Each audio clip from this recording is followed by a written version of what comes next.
amesema kwamba kikosi hiki hakitakubali kamwe kundi moja liingie katika mji wa Goma. Swala la kukamata Goma halipo tena.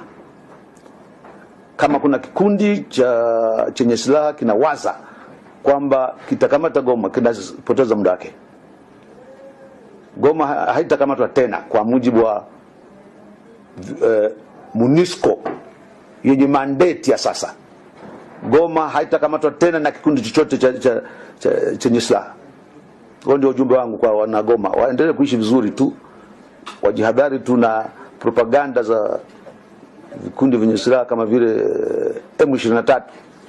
Swala la askari wa Tanzania kukamatwa na M23 si la kweli. Ndio propaganda ninazozisema. Hawa M23 wanaonekana ni wazuri sana kwa propaganda. Na hizo propaganda ndio zimesababisha pengine jumuiya ya kimataifa ifikiri kwamba M23 ni kikundi chenye nguvu sana. Lakini propaganda tu.